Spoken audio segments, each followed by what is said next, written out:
High আসসালামু আলাইকুম guys. আমি আছি এখন কেবল কারের ভিতরে। নিউ ইয়র্ক সিটিতে ঘুরতে গিয়েছিলাম কিছুদিন আগে। ডেস্টিনেশন উইল বি ওয়েদারটা মেঘলা ছিল। হলো কেবল কারের অবস্থা। এভাবে তার বেল্ট ধরে চেষ্টা করেছি দাঁড়িয়ে থাকতে হচ্ছে। সুন্দর একটা ভিউ কেবল নিউ ইয়র্ক কারের ভিতর সিটিটা থেকে। ব্রিজটা দেখা যাচ্ছে। একটু ঘুরে দেখতে সিনারি এখানে এখানে খুবই সুন্দর লাগছে।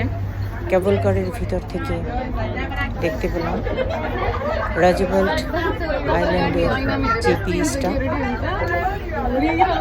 সেটা একটু তুলে ধরার চেষ্টা করলাম মুঠোফোনে।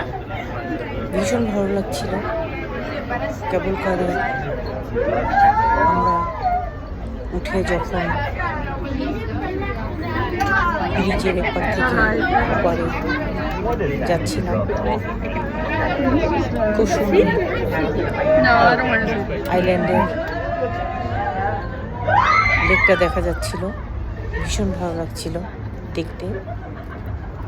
যতটা পেরেছি আমি মুঠোফোনে চেষ্টা করেছি তুলে ধরার। ওয়েদার ভালো না থাকাতে পরিষ্কার আসেনি, তারপরে আমি যা দেখেছি আমার কেবল কারের ভিতর থেকে সুন্দর ব্রিজ উপভোগ করছি। ভীষণ ভালো লাগছে। ফেসবুক অ্যান্ড ইউটিউব সাবস্ক্রাইবদের সাথে শেয়ার করার চেষ্টা করেছি। ভালো থাকলাম, যে যেখানে থাকলাম সবাই সবার জন্য দোয়া করে। নিউ ইয়র্ক সিটির এই অদ্ভুত সৌন্দর্য আমাকে মুগ্ধ করেছে। তোমরা কে কে দেখেছো? কার কার সৌভাগ্য হয়েছে মনোমুগ্ধকর রাজভল্ট আইল্যান্ড ব্রিজটা? আমাকে কমেন্ট করে একটু জানাবে প্লিজ।